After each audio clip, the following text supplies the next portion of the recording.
Coba bayangkan begini, Anda sholat dari ba'da isya. Sholatnya 2 rakaat, 2 rakaat, 2 rakaat sampai menjelang fajar. Fajar mau tiba tutup 1 rakaat. Pertanyaan saya, berapa rakaat sholat Anda tunaikan? Kita mulai ya.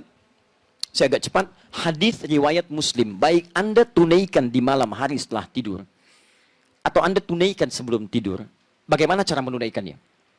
Saya mulai dengan hadis Muslim nomor hadis 749. Qala Rasulullah sallallahu alaihi wasallam. Satu kali kata Ibnu Umar radhiyallahu taala anhuma, Rasulullah sallallahu alaihi wasallam pernah bersabda, "Shalatul laili mathna mathna." Kalau Anda ingin tunaikan salat malam, silahkan mulai paling minimal kerjakan 2 rakaat dulu. Kemudian tambah 2 rakaat lagi. Masih sanggup terus 2 rakaat lagi. Bahkan wa idza khasya ahadakumul fajr. Kalau khawatir fajar akan segera tiba, falyutir raka'atan wahidah, segera tutup dengan witir 1 rakaat. Coba bayangkan begini, Anda sholat dari ba'da isya. Sholatnya 2 rakaat, 2 rakaat, 2 rakaat sampai menjelang fajar. Fajar mau tiba tutup 1 rakaat. Pertanyaan saya, berapa rakaat sholat Anda tunaikan? Banyak ya? Apa kesimpulannya? Cara memahami hadis ini artinya tidak ada batasan spesifik dalam sholat malam ini. Tapi paling minimal Anda tunaikan 2 rakaat. Tutup dengan 1 rakaat.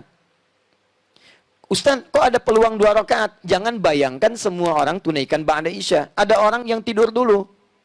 Subuhnya 3:34. Dia bangunnya 3:1/4. Waktu dia harus bagi antara sahur dengan kemudian sholatnya. Ada peluang nggak? Baik, misal dia bisa kerjakan 5 menitnya. Dia bagi-bagi di situ. Dia punya waktu di situ 19 menit. Ya 10 menit dia tunaikan misalnya untuk sholatnya. 2 rakaat tambah witir 1 rakaat. 10 menitnya digunakan misalnya untuk makan sahurnya. Atau 9 menit 10 menitnya. Baik, maka dia punya peluang 2 rakaat kerjakan, kemudian 1 menit 1 rakaat tutup dengan witirnya. Artinya apa? Kesimpulan umumnya adalah Nabi pertama tidak membatasi jumlah rakaatnya. Jelas ya? Tapi paling minimal berapa? 2. Witir berapa? 1. Jelas? Oke, sekarang muncul pertanyaan, ya Rasulullah, kalau nggak dibatasi begitu, nanti rakaatnya berantakan. Yang 1 paket hemat, 2, witir 1. Yang 1 pertengahan, ada 4, witir 1. Yang lainnya ambil 11, yang lain lebih daripada itu. Adakah baginda Rasulullah SAW mencontohkan pada kami rakaat standar? Sehingga dengan itu jadi standar penunaian salat ini. Maka diriwayatkan dari Sayyidah Aisyah radhiyallahu taala anha, tercantum di Al-Bukhari nomor hadis 2008 sampai 2010. Datanglah 3 orang sahabat bernama Abdullah bin Mas'ud, Hudzaifah al-Yamani dan Ubay bin Ka'ab radhiyallahu taala anhum jami'an. Sa'alu Sayyidah Aisyah radhiyallahu taala anha. Mereka bertanya pada Sayyidah Aisyah radhiyallahu taala anha. Apa pertanyaannya? Kaifa kanat salat Rasulullah sallallahu alaihi wasallam? Bagaimana salat malamnya Nabi sallallahu alaihi wasallam? Faqalat, beliau berkata, "Ma kana yazidu fi Ramadan wala fi ghairi." Perhatikan cara menerjemahkannya, lihat baik-baik. Selama tinggal dengan saya, ingat ya, selama tinggal dengan saya, maksudnya selama menginap di rumah Sayyidah Aisyah. Istri Nabi Sayyidah Aisyah saja atau ada yang lain, Bu? Ada yang lain ya? Berapa istri Nabi? Baik, lebih daripada 4. Ada Sayyidah Maimunah saat itu, ada Ummu Habibah, ada Sayyidah Zainab radhiyallahu taala anhunna jami'an.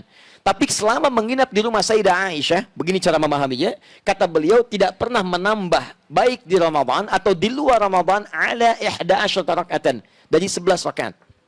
Di beliau sepanjang di rumah Sayyidah Aisyah itu salatnya senantiasa 11 rakaat. Berapa rakaat? 11. 11 rakaat. Apa rumusnya? Yusalli arba'an. Beliau salat 4 rakaat. Thumma yusalli arba'an. Kemudian tambah 4 rakaat. Thumma yusalli thalathan. Kemudian ditutup dengan 3 rakaat. 4, 4, 3. 4 tambah 4 tambah 3, 11 rakaat. Selama di rumah Sayyidah Aisyah. Teruskan hadisnya, tahan sampai sini. La tas'al an husnihinna wa tulihinna. Tapi jangan pernah ditanyakan bagaimana panjang dan bagus bacaan gerakannya. Jangan tanyakan panjang dan bagusnya. Panjang dan bagusnya.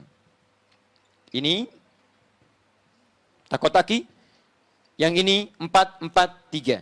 Kita ambil 2 hal di sini. Pertama, diajarkan di sini tentang jumlah rakaat. Ya kata Sayyidah Aisyah, yang standar silahkan 11. Rumusnya 4, 4, 3. Selama di rumah saya 4, 4, 3. Tadi istri Nabi bukan hanya Sayyidah Aisyah. Kita cek di rumah yang lain.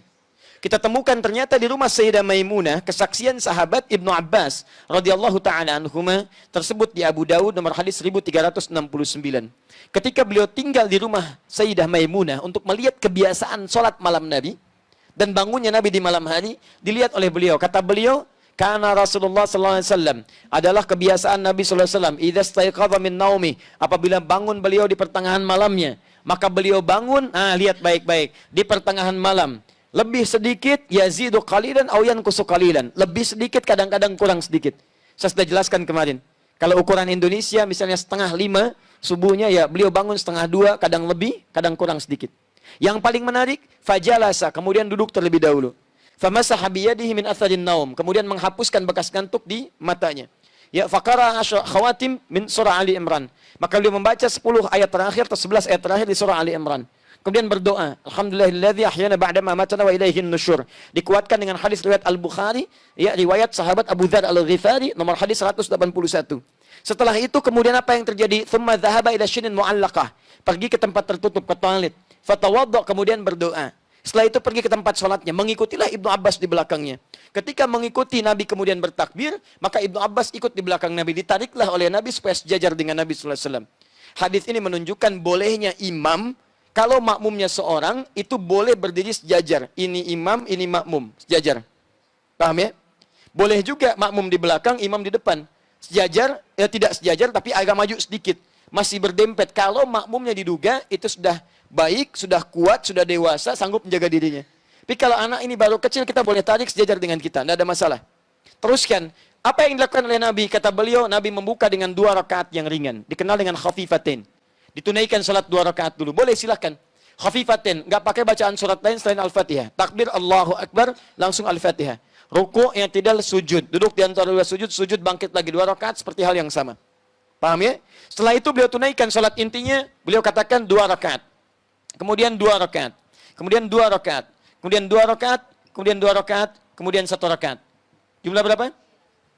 11. 2 tambah 2, 4 tambah 2, 6 tambah 2, 8 tambah 2, 10 tambah 1, 11. 11 rakaat. Kalau ingin ditambah dengan salat yang pemanasan tadi, khafifatain 2 rakaat ringan, berarti 13 rakaat. Poinnya, intinya tetap 11, tambahannya 2 rakaat sebagai 2 rakaat yang ringan. Di rumah Sayyidah Maimunah, beliau menunaikan rakaat standar 11 rakaat juga. Ingat ya, tapi rumusnya 2, 2, 2, 2, ujungnya 1.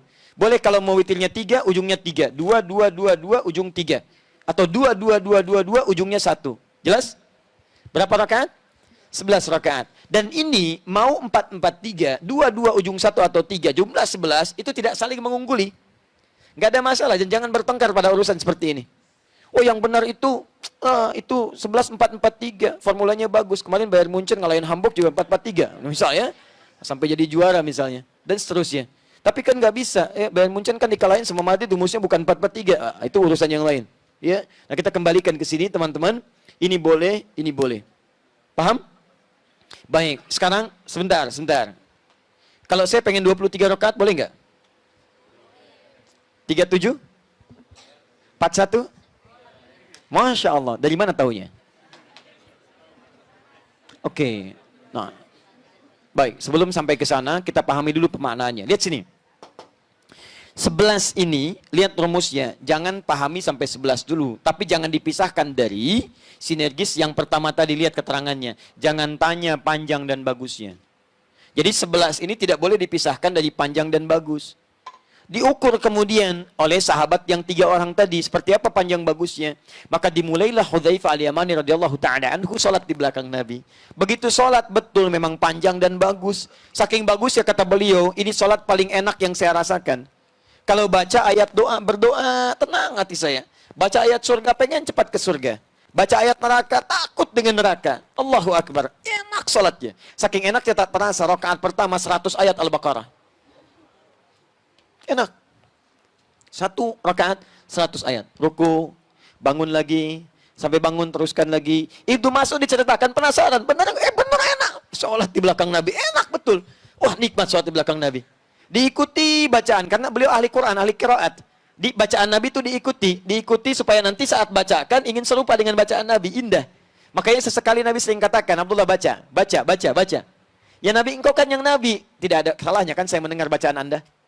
Indah. Begitu diikuti sampai 100 ayat Al-Baqarah, dikira akan ruku, ternyata diteruskan. 286 ayat Al-Baqarah sampai selesai. Dikira akan ruku, nyambung ke Ali Imran, 200 ayat.